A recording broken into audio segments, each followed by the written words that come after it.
Contame cómo estás viviendo el día feriado. Lindo, a pleno, a sol, disfrutando acá con la familia. ¿De dónde son ustedes? Río Gallegos, Santa Cruz. ¿Cómo ves el tema de los aumentos de los precios? En Río Gallegos también imagino que estarán aumentando. ¿Vos cómo lo ves acá en Buenos Aires? A comparación de Río Gallegos, las cosas acá son muchísimo más baratas. ¿En qué notan principalmente los aumentos de los precios? ¿Van a comprar y por ejemplo, en qué lugares son donde más lo notan? En el súper. El supermercado está caro. Ayer fuimos a una quinta de Luiso y estaba el kilo de carne de 100 pesos y en Palermo por ahí está 200 y pico de pesos un kilo de carne. Encontrás diferencias, sí.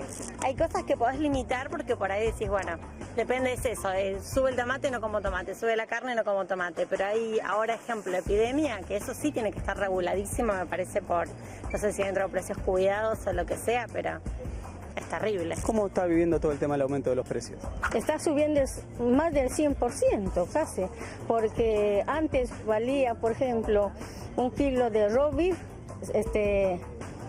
ponle 70 pesos, ahora está 90, 95, 100, depende del sitio donde uno se compra. Una comida en tu casa, a la noche, están todos, ¿cuánto te sale? No sale 200 pesos, solamente una cena. Todo subió. En el mercado ya no se puede comprar casi nada. Y es difícil. Nosotros tenemos la suerte de trabajamos los dos, pero es complicado, sí. Está todo muy caro. Yo creo que aumentan los precios porque los comerciantes especulan. Entonces aquí cuando no aumenta el precio porque el dólar está quieto, aumenta por la inflación. Y después de que aumentó por la inflación, sube el dólar y vuelve a subir el precio por el dólar. O sea que aumentó por la inflación y después aumentó por el dólar. O sea que siempre estamos aumentando los precios de las cosas. ¿Vos tu caso qué pensás? A ver. Yo no vivo aquí. ¿A dónde vivís vos? Muy lejos, en Israel. Para mí los precios son baratos aquí, pero no puedo comparar los sueldos nuestros con los sueldos de aquí. ¿En Israel hay inflación? Muy poca. El gobierno es el que controla, el Banco Central. Hay entidades que son las que controlan los precios. ¿Hay multas? Sí. Por eso por ahí no crece tanto. Muy serias. Si yo les digo que con Moreno estábamos mejor, ustedes se van a cagar de risa. Pero tomen esto que yo les voy a decir como una exageración, lo que se llama una butad, ¿no? Una especie de razonamiento por el absurdo. ¿Pero por qué les digo que con Moreno estábamos mejor? Esto tampoco quiere decir que se vaya a sostener en el tiempo. Pero ya sabemos lo que hizo Guillermo Moreno con las estadísticas en este país, ¿sí? En verdad no fue el primero, esto ya venía del final del primer mandato de Néstor Kirchner, cuando se decide empezar a tocar las estadísticas. Se dijo que era porque había que pagar bonos indexados, bueno, empezaron a hacer un dibujo de las estadísticas. Y después cuando vino Guillermo Moreno, intervino el INDEC, y después, a partir de ahí, las estadísticas comenzaron a hacer un dibujo. Como reacción de una parte de la sociedad y sobre todo de la oposición política, otras consultoras económicas empezaron a presentar sus propios índices de inflación. Moreno intentó en aquel momento hacerlas acallar con una especie de juicio, que lo pierde. ¿Sí? ¿Por qué? Porque había una cuestión lógica. Por más que fueran consultoras económicas, tenían derecho y en función de la libertad de expresión y podían dar sus índices, discutibles o no, le dijeron a Moreno que era incorrecto lo que estaba haciendo y que era un abuso de autoridad, ¿sí? Y ahí terminó ganando el juicio Guillermo Todesca, que actualmente es el interventor del INDEC. Pero cuando estaba Moreno, cuando estaba el INDEC que dibujaba la inflación, estaba la inflación del INDEC y estaba la inflación que daban las consultoras opositoras, que era la llamada inflación del Congreso. Ahora no hay nada, ¿sí? Entonces parece que con Moreno estábamos mejor. Fíjense qué disparatado quedó todo. Porque la inflación que medía Moreno uno sabía que era trucha. Y la inflación que medía el Congreso a través de las consultoras opositoras uno sabía que era exagerada. Entonces, más o menos, todos los argentinos en esos años nos habíamos acostumbrado a hacer un promedio entre el lado y decir, bueno, más o menos el costo de vida andará por acá. Partimos la diferencia, negociamos. No era un método muy serio, pero era lo que había. El INDEC ha entrado en una especie de apagón estadístico. ¿Sí? Dijeron que no van a dar, dijeron primero que no iban a dar por todo el año, ahora están diciendo que a lo mejor hacia marzo o hacia abril empiezan a dar algún número, pero no es que no dan la inflación, no dan la evolución de la economía, no dan la canasta de pobreza, que tampoco la daba el kirchnerismo, no dan nada. ¿Sí? También se conoció un informe del FMI, a quien uno no podrá acusar de simpatizante del kirchnerismo, que el propio FMI dijo que había algunas cosas que se habían hecho en materia de estadística cuando se va Moreno y cuando viene Kicillof, que intentan hacer un nuevo índice de precios, que da a entender que no estaba tan mal medida la inflación, que había que hacer ajustes, pero que no era como para intervenir y hacer un apagón estadístico del INDEC. La cuestión es que hoy por hoy no se sabe cuánto es la inflación. Este es el primer dato interesante. El segundo dato interesante es que con cada round que se juega en la economía, con cada round que juega el modelo económico de Macri, viene como un nuevo balde de nafta sobre la inflación. Primero fue el dólar. El ministro de Finanzas, Alfonso Prattigay, dijo, bueno, ya la cuestión del dólar está, la devaluación del dólar ya está hecha porque todo le hicieron. No, vino la devaluación del dólar y aunque sea por las dudas, como se hacen las cosas en la Argentina, buena parte de los grupos económicos y los formadores de precios remarcaron exactamente el 40% que fue la devaluación del dólar. Pero fíjense qué curioso. Esto como remarcaron antes que asumiera Macri, todos decían, bueno, la inflación le corresponde al kirchnerismo. Ok, está bien, supongamos que corresponde al kirchnerismo. Pero aún ahí quedaban los índices de las provincias como referencia. Entonces había algunas provincias como Santa Fe, como San Luis y como la propia ciudad de Buenos Aires que tenían un índice de inflación. Ni siquiera ahí se ponen de acuerdo. El índice de la inflación que dan para diciembre, sí, que dio para diciembre, la ciudad de Buenos Aires misteriosamente había bajado a la mitad de lo que daba la provincia de San Luis. La provincia de San Luis fue 6,5 y la tasa de inflación de la ciudad de Buenos Aires fue del 3,9. ¿Saben qué pasó? Macri lo llamó a Rodríguez Sá y casi le ofreció una especie de cogobierno y Rodríguez Sá rápidamente va a votar toda la ley de Macri y dijo que va a colaborar, o sea que no se extrañen que el propio índice de inflación de San Luis también baje. Así las cosas. Claro, no es tan difícil medir la inflación. Hoy por hoy que los supermercados ponen en la web su listado de precios, nada, con tener un buen programa que haga un seguimiento de los precios de los supermercados online, más o menos se va a tener al menos la inflación del supermercado. Que dicho sea de paso, es una buena iniciativa la que está intentando hacer ahora el macrismo, que ve que los grupos económicos que lo apoyaron siguen remarcando como si nada hubiera sucedido. Entonces dicen, pero ¿cómo? ¿No eran que ustedes nos iban a apoyar? Sí, está bien, pero la gente que tiene que liquidar los dólares, los agroexportadores, no están liquidando los dólares, los formadores de precios siguen remarcando por las dudas, porque ahora viene el segundo round, que es la inflación de las heladeras, ¿sí?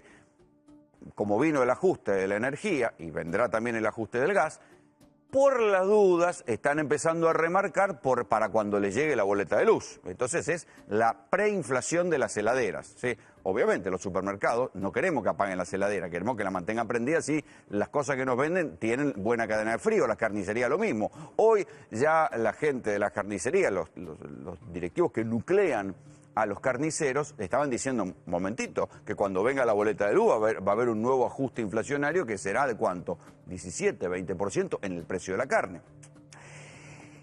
Les decía que hay una estadística interesante, ya que no tenemos estadísticas, ya que no hay ninguna medición razonable, hay un seguimiento que hizo en el mes de enero el Centro de Estudios Scalabrini Ortiz, que tomó un software y midió, esto es interesante, 20.000 productos comercializados por las grandes cadenas a lo largo del mes de enero. Entonces, el promedio de esa inflación es de 3,99, o sea, casi el 4%. Uno dirá lo que dirá, pero una muestra de 20.000 productos comercializados por las grandes cadenas de supermercados es una muestra grande. Yo calculo que debe ser más grande que la del propio INDEC. Y da casi 4% de inflación. Atención, porque si esta inflación se mantiene, y Dios quiera que no se mantenga, si se mantiene una inflación del 4% anual a lo largo de todo el 2016, estamos hablando de una inflación del 60%, ¿sí? Y la discusión de paritaria se está buscando abajo del 30%. Está bien, Frigerio dijo que corresponde a lo mejor abrir la paritaria a mitad de año, pero lo que enseña la historia es que bajar un proceso inflacionario no es fácil, ¿sí? Martínez de Oz, que venía del proceso inflacionario de Isabel Martínez de Perón, le costó mucho bajar la inflación. No podía, no le encontró la vuelta y no le encontró la vuelta durante todo su mandato. Y miren si tuvo poder Martínez de Oz porque tenía a la dictadura detrás. No pudo.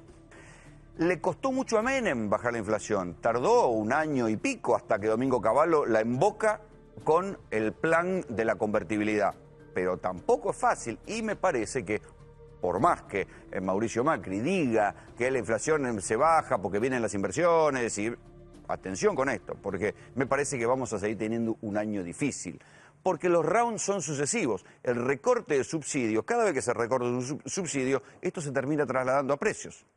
¿Por qué? Será por las expectativas de los empresarios, será por los costos, pero hay una encuesta que se hizo una vez en un coloquio de empresarios que decían que los empresarios no es que trasladaban la parte proporcional de la paritaria a los costos. Si la paritaria daba que el aumento de sueldos ese año era del 25% para el gremio de su industria, trasladaban el 25% por las dudas, ¿sí?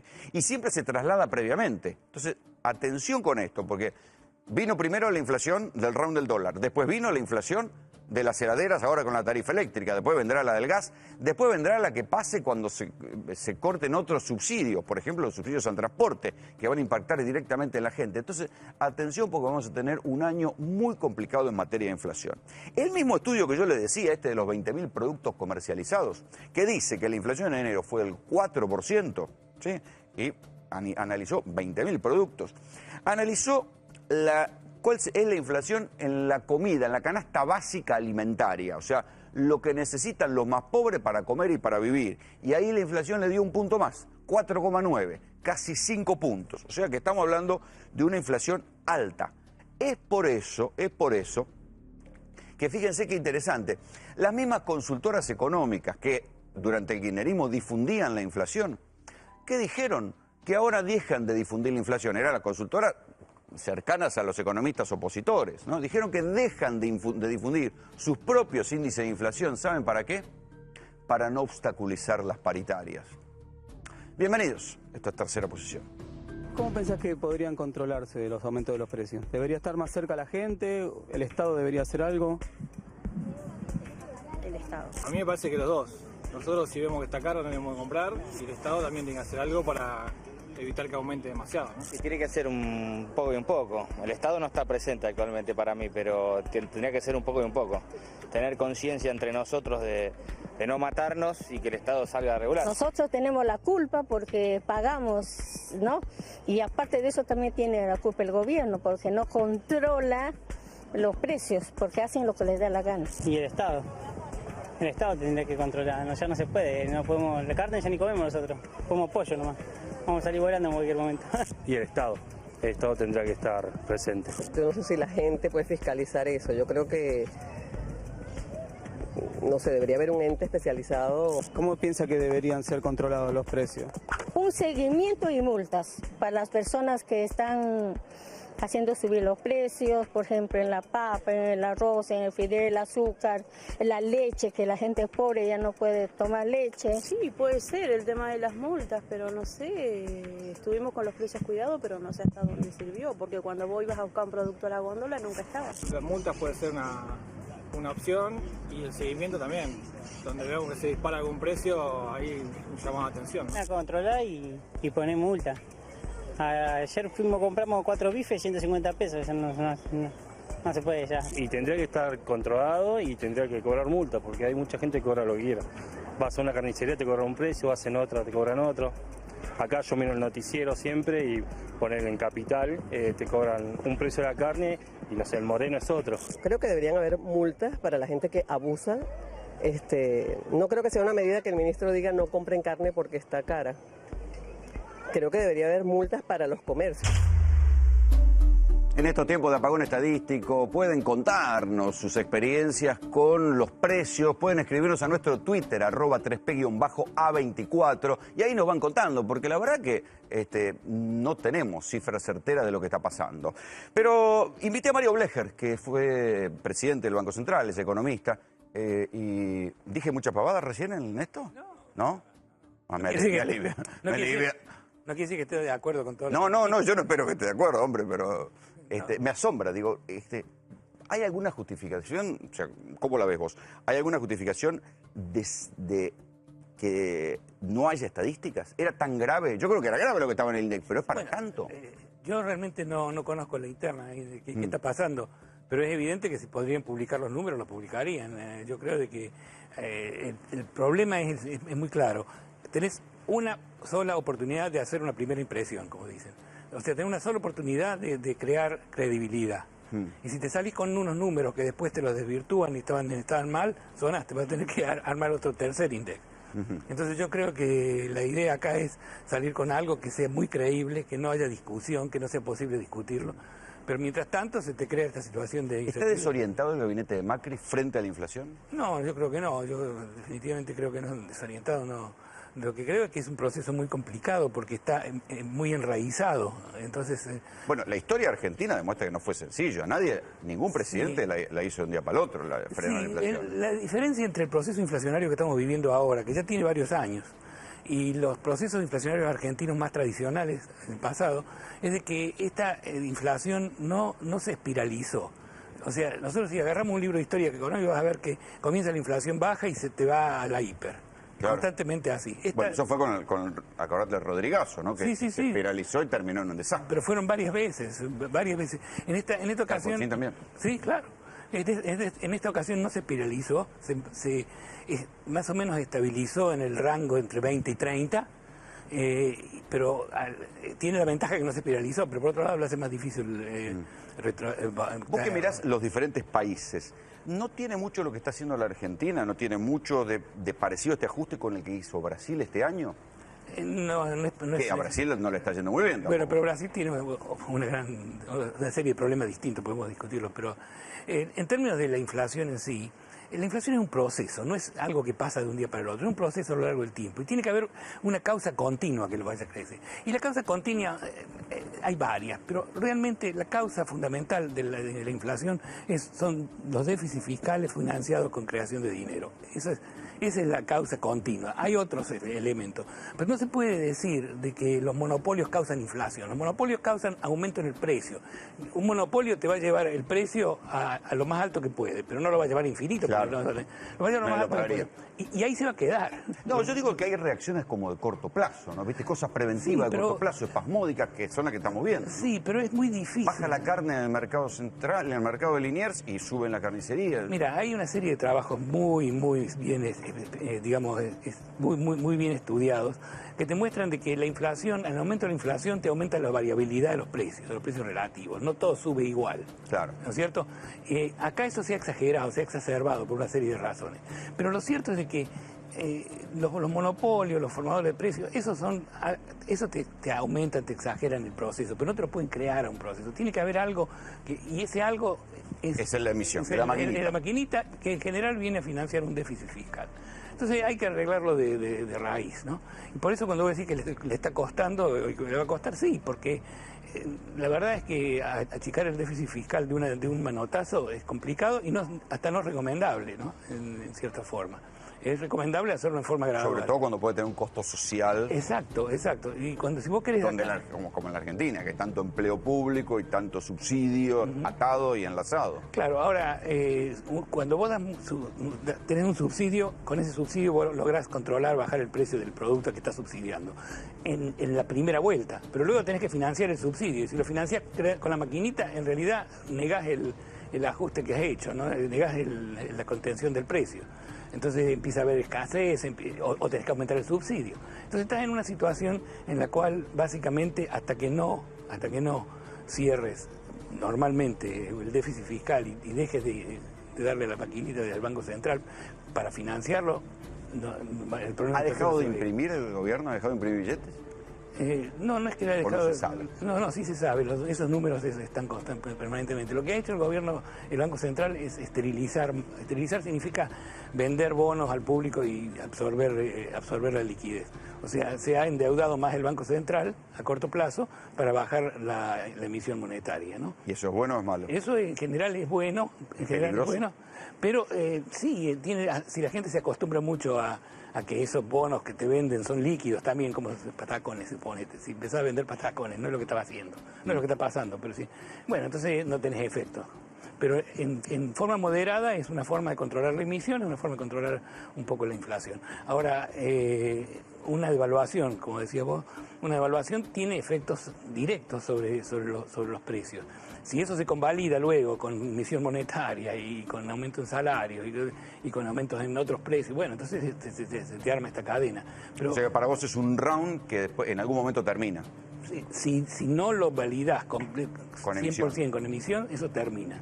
Es un efecto, se puede decir de una vez, que no pasa en un día, pasa en un tiempo, pero se termina. El problema Standard & Poor's, por ejemplo, el informe Standard & Poor's dice que le ve futuro al plan de Macri si las paritarias no pasan del 25 y prevé una inflación del 35, o sea que le va a chupar el 10% de poder adquisitivo a la gente. No, yo creo que no es la única condición. Yo creo que la condición... No lo digo, sí, no, yo entiendo, pero yo creo que la condición para tener acá éxito es que se logre atraer un proceso de inversiones muy importante. Pero eso es en mediano plazo. Sí, hasta que se sienta la generación de ese está laburo bien, será entre un año y pico. Está bien, pero bueno, estamos hablando del éxito a mediano plazo. Y acá hay una cosa importante que sí quiero decir, y es que el proceso de inversiones no depende solamente de la rentabilidad de la inversión y del marco jurídico, también depende de que haya paz social. Vos no podés esperar de que un empresario local o extranjero te invierta en un país que no hay paz social, que la gente está disconforme, que tenés este problema con los salarios. O sea, por eso hay que combinar todo. Pero yo te pregunto, ahí, a la hora de pensar en la paz social, la gente estaba muy enojada con la inflación y por algo termina ganando Macri, digamos, y el modelo de kirchnerismo inflacionario a mucha gente le tenía la bola llena. Pero ¿qué pasa si aumenta el desempleo? ¿No se invierte la balanza de la paz social? Pero si hay desempleo no tenés paz social, obviamente. Tenés que buscar un equilibrio, a eso voy. De que no puedes, por eso no puedes cerrar el déficit de un día para el otro. Por eso necesitas tomarte unos 2 años o más para ir bajando de a poco el déficit, para ir creando... Para que haya empleo privado. Claro, y para que haya inversión o empleo público un poco más productivo, ¿no es cierto? Entonces, a medida que la inversión va entrando, podés ir absorbiendo a los que vas desplazando. Por eso digo, no puedes hacerlo de un día para el otro. Podés hacerlo por ley, por decreto, por lo que sea, pero no vas a tener un despelote en las calles que te va a negar el objetivo que estás buscando. A ver si me ayudas a descifrar un enigma argentino, y es el enigma de la vaca. Bajan los precios en el mercado, pero suben en las carnicerías. Yo digo 90 pesos, pongan a dar un margen lógico a los 65 que tiene de salida de fábrica. De lo que estaba, ha bajado sustancialmente. En algunos lugares creo que todavía no se adaptaron a la realidad, pero que en los próximos días yo supongo que va a bajar. En algunos casos el asado estaba a 140, 150 y 160 pesos. Hoy uno ve que ha bajado por lo menos respecto a eso alrededor de un 20%. Le voy a preguntar a Alberto Williams, que es vicepresidente de la Asociación de Propietarios de Carnicerías de Capital Federal, si me ayuda a descifrar el enigma de la vaca. Sí, ¿cómo que no? ¿Sí? ¿Me lo descifrás así nomás? Y vamos... ¿Aumenta en un lado, baja en uno y aumenta en otro? Pero si nosotros hemos sido claritos. A ver, la vaca no es una sola. Hay distintas categorías. Por ejemplo, lo que bajó en el mercado y bastante fuerte fue el novillo pesado de 360, 400 kilos, que tiene más grasa, es otra contextura, que acá en Capital es muy difícil de venderlo. La vaca tiene un precio, vas a ver asado de 45 pesos, es de vaca. ¿Existe eso? Sí, hay vaqueros por la provincia, que madre mía. Y después está el consumo, el firlo, que es el consumo del ternero que quedó ahora, de los 80 kilos la media red, 300 kilos en pie, que eso es muy codiciado acá porque es una carne muy buena, no es gorda, y que en el mercado vale 30, 32 pesos en pie. Eso no bajó.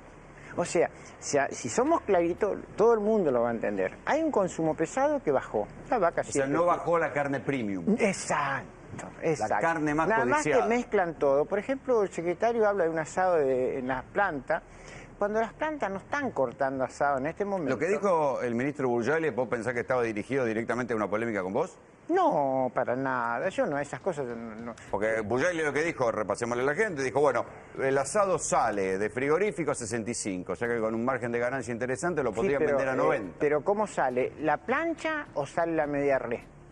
Esa es otra cosa muy importante. Y también, por ejemplo, si sale la plancha, bueno, puede que ahí tenga razón, porque es un corte solo. Pero si sale en la media red, yo tengo 24 cortes en la media red. Y yo no vendo, por ejemplo, el osobuco al precio de 60 pesos, pierdo plata. Y y también voy a perder plata en otros cortes, como la picada común, todo eso, lo tengo que recuperar en las carnazas. ¿Se está vendiendo menos en las carnicerías? Sí, hay un poco menos de venta, pero a ver, no podemos asegurar que sea una merma por el precio porque hay mucha gente de vacaciones. Por ejemplo, O sea, ¿cuándo se sabe eso estacionalmente? en marzo. Ahora en marzo se devela el enigma de la vaca. Claro, claro. En marzo, cuando venga toda la gente, lo vamos a ver. Pero está cara la carne, sí, está cara la carne. Pero no tenemos un sustituto barato, porque si no comeríamos otra cosa. También ahí fallamos en no tener un sustituto. O sea, que nosotros siempre pedimos una mesa de diálogo. Que nos sentemos todos y peleemos, porque es muy distinto enfrentarnos así de palabra y plantear los problemas que uno acuse por una radio, otro por el otro. No tiene sentido. Vamos a dialogar, vamos a sentarnos en una mesa. ¿Están faltando las vacas porque las están reteniendo para cuando llegue el momento de exportar? Hoy las retienen. No, por exportar no. Hoy las retienen porque tienen... Pues ya le dice que no hay vaca para exportar, que con la cantidad que hay no hay no lo hay. Claro que no lo hay. Creo que fue la verdad más justa que sentí. No hay vaca para exportar. Tenían que haber preparado el O sea que terreno. la culpa no la tiene la exportación. Se abrió la exportación de carne, la culpa del precio no la tiene. Es el consumo interno, no el consumo interno. Es el mercado de Liniers, por ejemplo. ¿Cómo puede concebir un mercado que el día lunes entren 560 cabezas? Estamos de locos. Entonces quiere decir que hay ahí algún problema.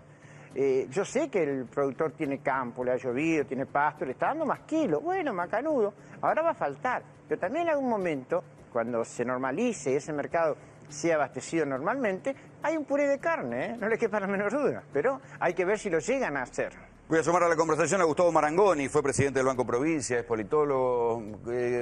¿Cómo estás para el enigma de la vaca vos? ¿Lo entendés?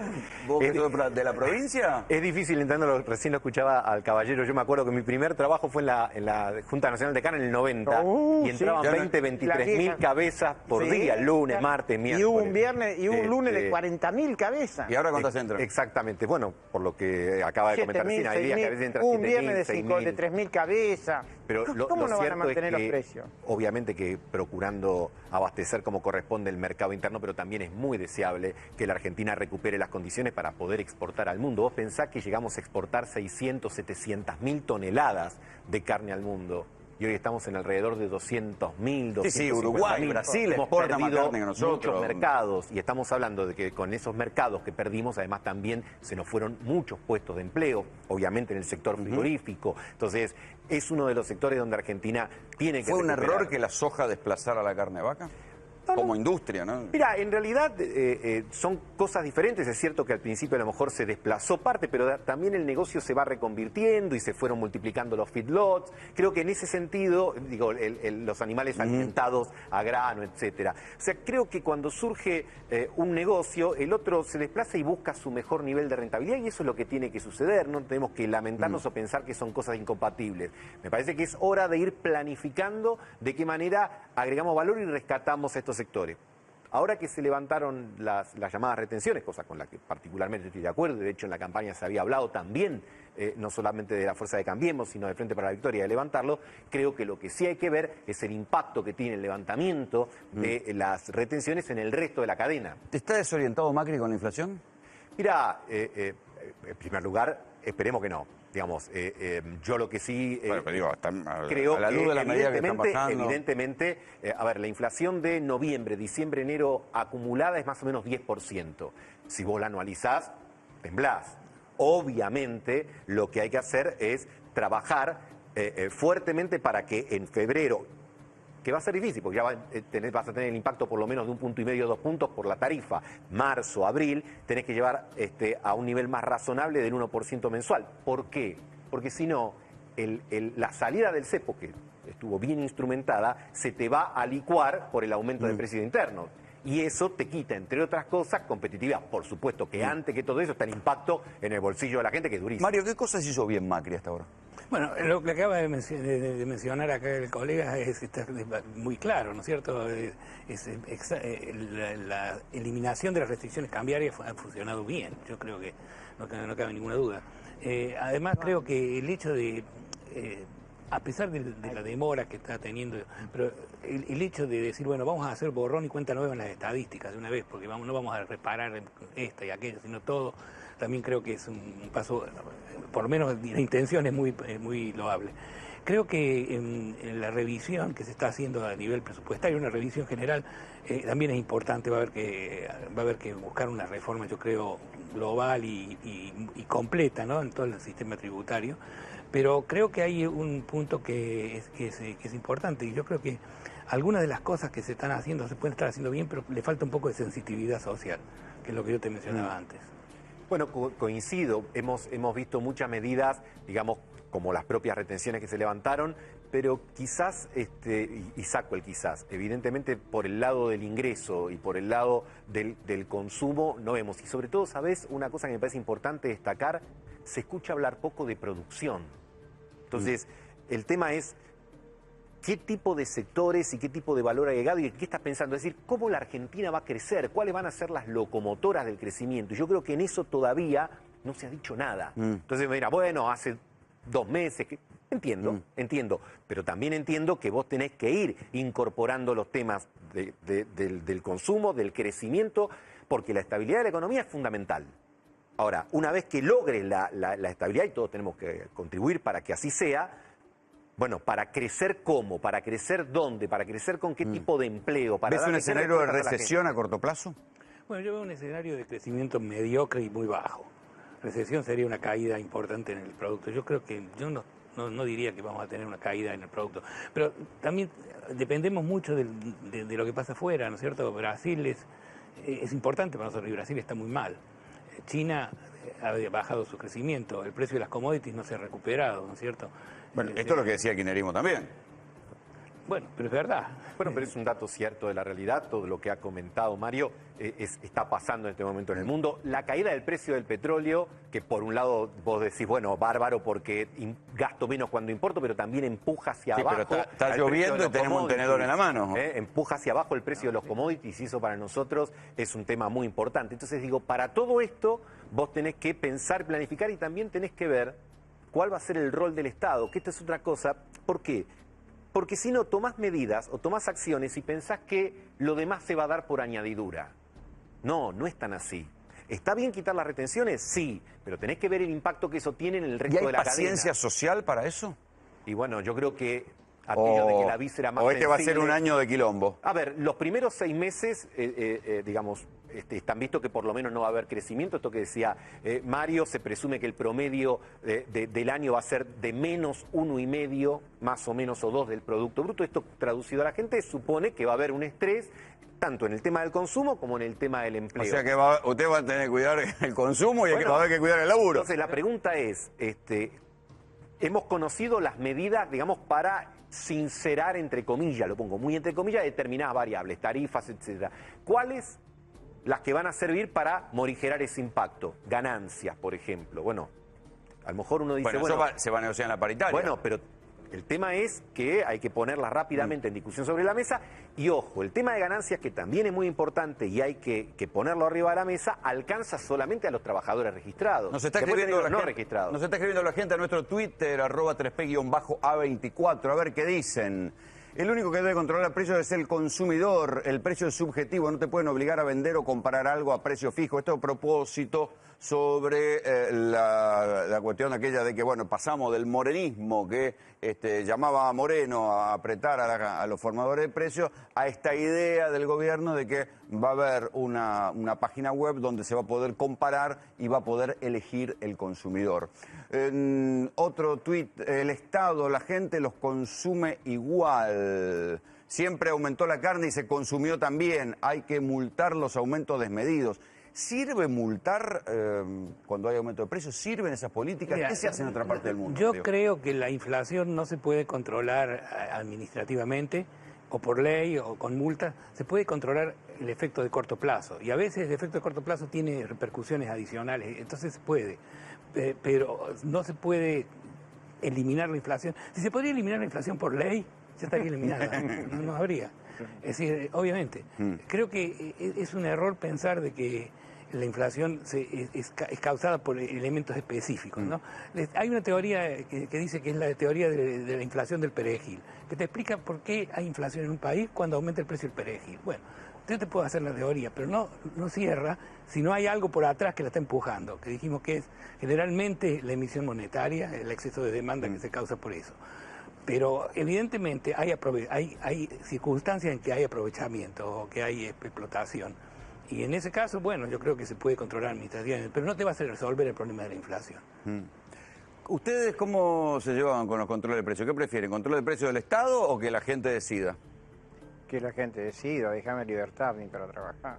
¿no? Una guía así, una guía comparada de precios, ¿les parece bien? Por ejemplo, eso que van a hacer con los supermercados me parece muy bien, que haya una lista, que vos no llegues. Eso va a haber que te puede que conectarse con el teléfono, que tampoco es fácil, ¿no? Digamos, conseguir señal del celular. El problema de eso es controlar. Un punto de equilibrio, me parece, ¿no? Digo, vos no controlás los precios a patadas. Ahora, quizás, si me permito respetuosamente con Lucas, creo que escribió el mensaje, tampoco creo que vos lo puedas dejar todo liberado, digamos, a la buena voluntad o que con un mensaje, digamos, de amor y paz, llames a los empresarios y diga, bueno, cuidemos todo. Bueno, hablando de eso, mensaje de amor y paz. Los grupos empresarios, los mismos que estaban queriendo un modelo económico como el de Macri, ¿están apoyándolo o están haciendo la de Pugliese, le están contestando con el bolsillo? Bueno, es que por eso las regulaciones y los estímulos y los premios y los castigos tienen que existir en el ámbito de una economía.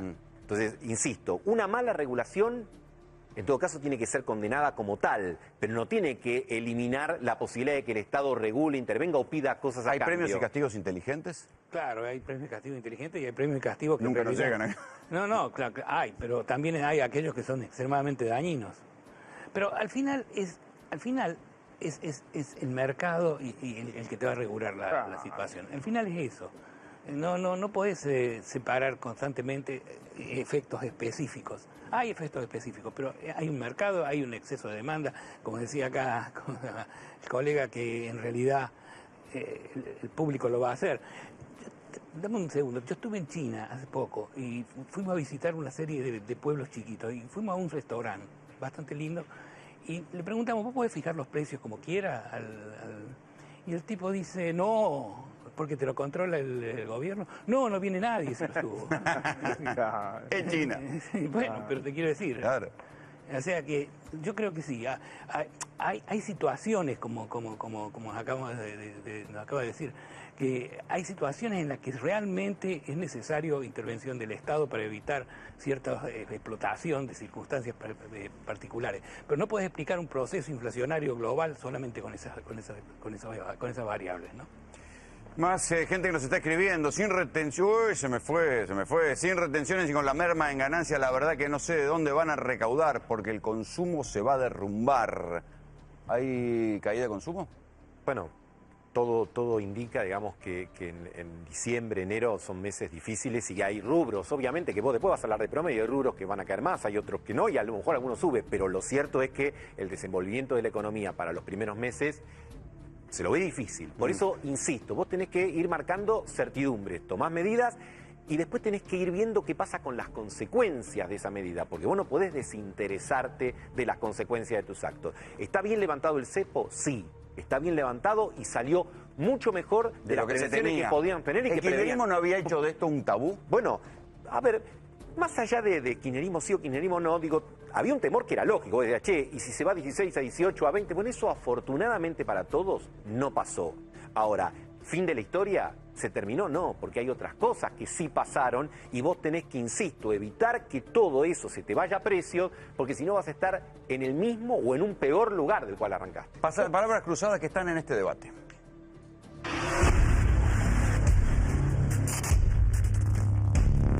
Debemos ir hacia una economía que tenga, la inflación no sea parte de la ecuación, digamos, de la política económica. Han aumentado mucho los precios, más han tomado medidas como las de el aumento de las tarifas. Esto implica una pérdida de poder adquisitivo directo por parte de lo que tenemos que pagar los trabajadores, en forma indirecta porque también va a los costos, a los costos de producción, y generalmente eso se traslada a los precios, ¿no? Creo que tiene que aumentarse la propuesta, creo que estamos en un año difícil donde la afectación del poder adquisitivo del salario de los trabajadores ha sido importante. Lo que nosotros vemos es que ese primer empuje donde hubo zona liberada por parte del gobierno anterior y donde se remarcaron los precios, eso ya está contenido. Todo el sindicalismo rechazó la idea de que se podía discutir un techo de 20-25%, cuando de mínima la inflación está entre el 35 y el 40%. Nosotros consideramos que la inflación de este año va a estar en torno a los 25 puntos. Lo que estamos planteando es un indicador, en todo caso, de dónde creemos que va a estar la inflación. La inflación ya excede ese porcentaje, esa es la diferencia que tenemos con las autoridades. La afectación del salario ya excede ese porcentaje. En la vieja fórmula neoliberal, enfrío la economía, bajo el poder de compra, genero recesión, empieza a haber desocupación, baja el precio de los productos. Lo que falta ahora es avanzar un paso más en la discusión para que efectivamente las expectativas se ordenen, como decía el jefe de gabinete, en torno del 25%. ¿De cuánto es la inflación? Bueno, no se sabe. No se sabe, no hay inflación oficial. Las consultoras que antes difundían inflación ya dejaron de difundir inflación. Hay algunos centros que están intentando hacer comparaciones en base a las listas de los supermercados en las páginas web, pero no se sabe de cuánto es la inflación. Pero voy a sumar otros dos economistas a esta mesa, Agustín Datelitz y Iván Sasovsky. Agustín, ¿está perdido Macri frente a la inflación? ¿Está desorientado? ¿Es un problema de corto plazo? ¿Lo va a resolver? ¿Cómo la ves vos? Mira, es un problema que tiene la economía argentina hace bastante tiempo.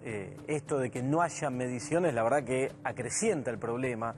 No es tan difícil, yo te escuchaba en la introducción, no es tan difícil medir inflación. Es algo fácil, sencillo, y el último tiempo, con todos los avances que ha habido, con todo lo que tiene que ver con el comercio electrónico, con marcados, cada vez es más sencillo. Entonces, la verdad que llama la atención que no se esté midiendo inflación. Ese desconcierto no hace otra cosa más que acelerarla y que generar estos comportamientos de precios muy diferentes, estos movimientos distorsivos de lo que los economistas llamamos precios relativos, ¿no? De que haya precios en un lado muy diferentes a otro, de que en algunos comercios que haya que caminar, o que precios de diferentes ¿Eso forma productos... no forma parte de la locura inflacionaria de que Claro, el propio comerciante remarca por la duda y ve hasta dónde le da y después cambia el precio? Sí, y no ayuda, y lo que estoy viendo es que esta cuestión de retiro del Estado de ciertos controles que se venían teniendo tampoco ayuda. Tampoco servían mucho los controles del Estado. No, es cierto que no, y es cierto que habían generado muchas distorsiones, pero me parece que retirarlo completamente en un esquema con liberalización cambiaria, lo que está ocurriendo en el mercado cambiario, ya sin cepo, etcétera, genera un marco de incertidumbre donde a mí lo que me preocupa son los peldaños. Vino el peldaño del dólar, después viene el peldaño de la electricidad, después vendrá el del gas y después vendrá el de las paritarias, ¿no? Sí, y siempre se remarca antes. Sí, lamentablemente el de las paritarias pareciera que va a cerrar bastante más. No, y siempre remarcan, por las dudas, el porcentaje completo. Sí, el tema de las estadísticas creo que es una cuestión temporal y tiene que ver con el rol del Estado y que no puede dar cualquier dato por más de que hoy parezca más fácil hacerlo, sino que son datos oficiales y como datos oficiales tienen que seguirse ciertos protocolos porque si no caemos en lo mismo que teníamos antes, con lo cual ahora lo que se produce... Hay un informe del propio FMI que dice que, bueno, que había que hacer algunos retoques, que bueno, estaba pero tan grave el último índice. esos retoques cuando asume un nuevo gobierno tienen un plazo, con lo cual creo que hay que ser prudentes antes de hacer diagnósticos. Respecto al tema de las paritarias, creo que es fundamental tener en cuenta que el techo a las paritarias se las puso el gobierno anterior a los distintos gremios con el propio impuesto a las ganancias. Ese era el techo de las paritarias. Entonces, si no se discuten profundamente cuáles son las cuestiones que afectan el bolsillo real de los trabajadores, y acá sí que entran solamente aquellos empleados que se encuentran en blanco, porque las paritarias las discuten solamente aquellos que están formalizados, el techo verdadero a las paritarias fue el verdadero distorsivo impuesto a las ganancias que estuvo vigente hasta ahora y que lo sigue estando, con lo cual creo que la discusión de fondo no es si este gobierno pone techos o no, sino qué era lo que se venía haciendo y si el valor real del salario se venía manteniendo como se anunciaba. Todo indica que van a bajar ganancias, digamos, porque está en la línea de lo que viene haciendo Macri. Esto no va a generar un despegue de algunos trabajadores privilegiados con buenos sueldos y otros que al trabajadores en negro... Es que el impuesto a las ganancias justamente es un impuesto a la ganancia. Es decir, si yo no tengo renta, no puedo... es una discusión que... Es un disparate, sí. No, es un disparate. En el resto de los países del mundo, ¿qué ocurre con el impuesto a las ganancias?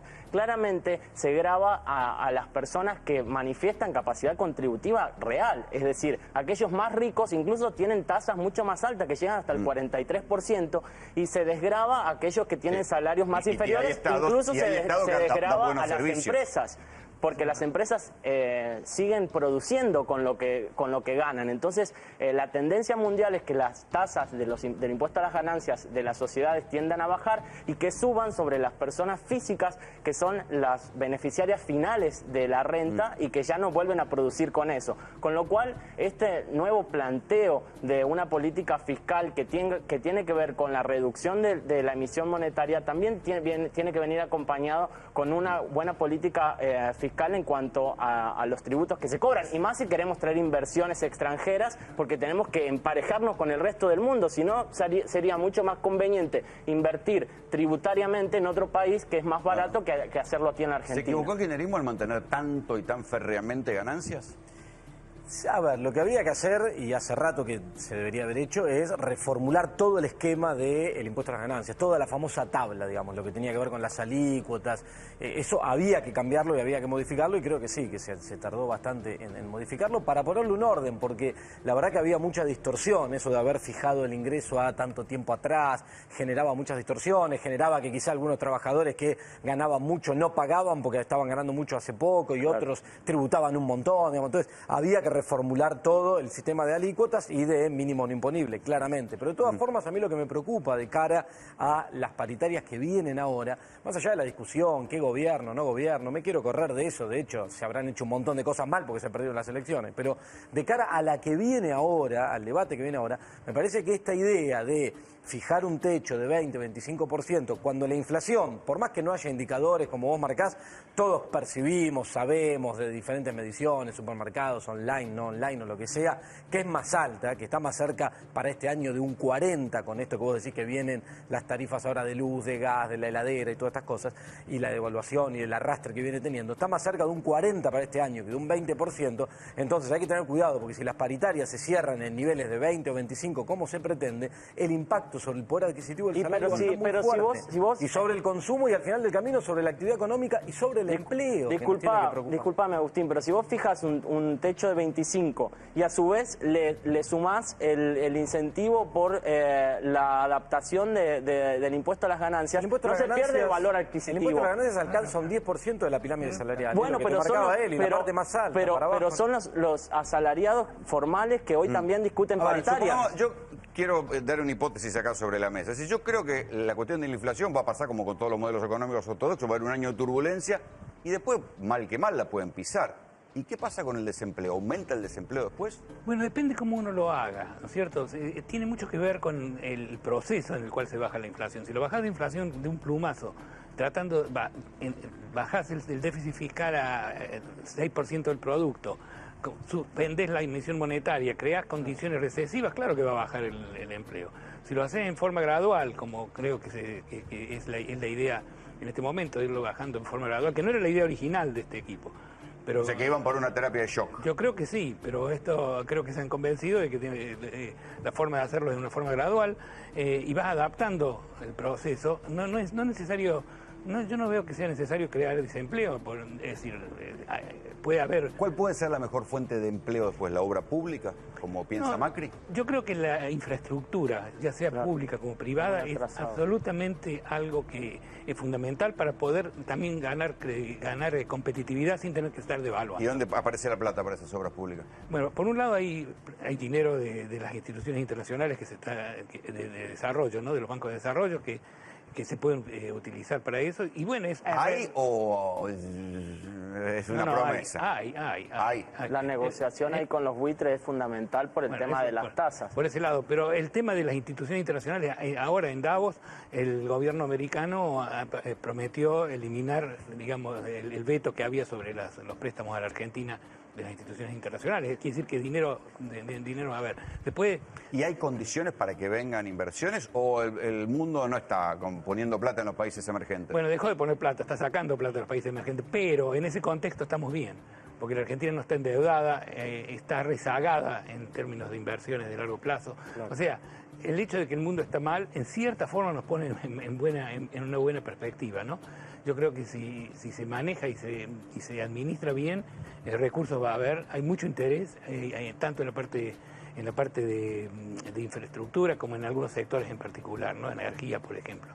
Mariano Tato es especialista en marketing comunicacional y lo invité para preguntarle si vos le ves futuro a esta idea de poner los precios comparativos en la web. ¿Le ves algún criterio de futuro o después a nivel popular o masivo realmente no va a servir? No, la naturaleza que tiene esta iniciativa es muy buena porque la gente se va a meter, va a participar, va a tratar de cooperar y colaborar con el cuidado de los precios. Ahora, la facultad que tiene el Estado y la responsabilidad es indelegable e insustituible.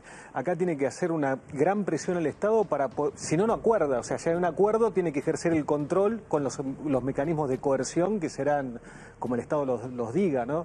Pero la gente va a tener la motivación de meterse dentro de esto y cooperar y colaborar. Ahora, ¿a la carnicería les conviene que aparezcan los precios comparativos con los supermercados? Más vale. Si, por ejemplo... sacó pecho ahí. Alberto sacó pecho. Si los precios que tienen los supermercados hoy han trasladado a los clientes a la carnicería. La carnicería está mucho más barata que los supermercados. Y tiene una atención distinta, no está la bandeja, no está la carne envuelta, te la miran, te la revisan, te piden sacarme la grasa. Y esa es la atención que tiene el carnicero. Entonces, eso hace que la gente haya vuelto a la carnicería. No está bien atendida y tiene precios caros. ¿Hay más comparación ahora de precios? Sí, ¿Realmente hay herramientas para comparar? Sí, por supuesto, hay muchas herramientas. Lo que el Estado tiene que hacer es favorecer la capacidad de informar a la Secretaría de Comercio o a quien corresponda y de denunciar. Ahora, si vos no tenés eso y queda solamente acotado en una pobre capacidad de saber, de comparar y de no poder comunicar para que se tomen acciones, en realidad lo que hace eso es vulnerar un paso más para que ya sea el comerciante que no tiene que el incentivo que tiene es ganar dinero, la rentabilidad, prosiga con esa situación, ¿no? La gente va a colaborar y se va a meter porque hay una cosa fundamental, se le metieron en el bolsillo.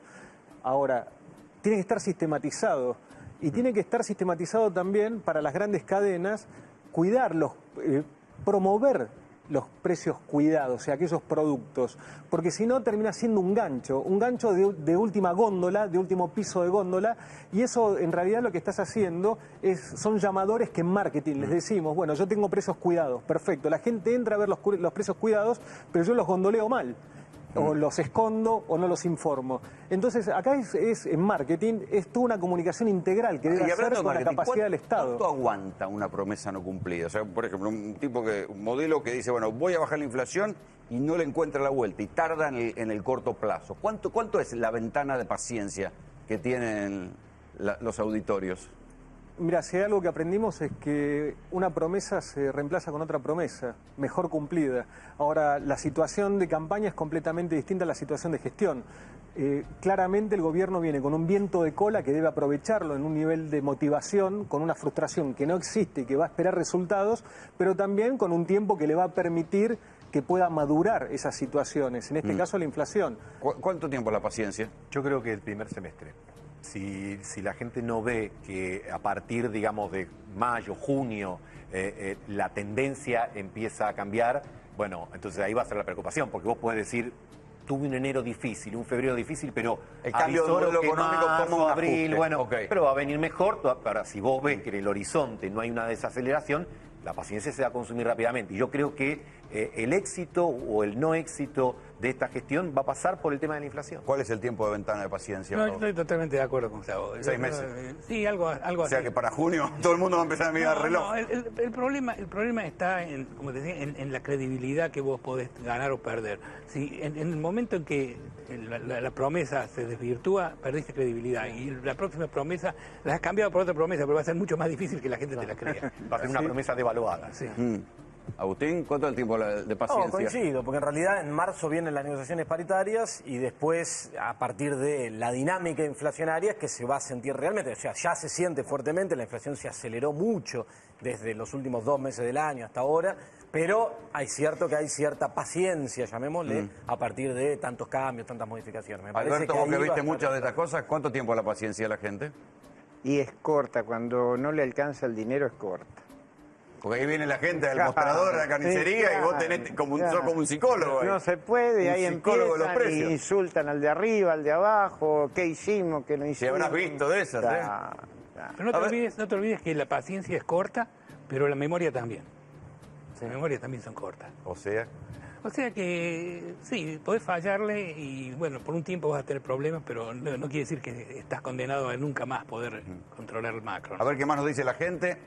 Dice, yo voy a un súper y compro 2 o 3 productos, voy a otro y compro 1 o 2 y así voy buscando los mejores precios, es la mejor manera, claro, pero para eso hay que tener tiempo y tiempo es lo que falta, digamos, ¿no? Es lo que nos falta a todos.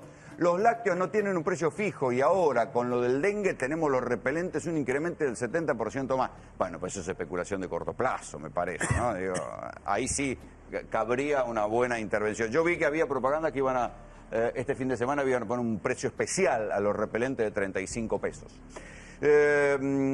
Sin dudas el poder y las herramientas para eso lo tiene el Estado. La gente puede solo comprarlo o no. Esto respecto de cómo hacer para precaverse de la inflación.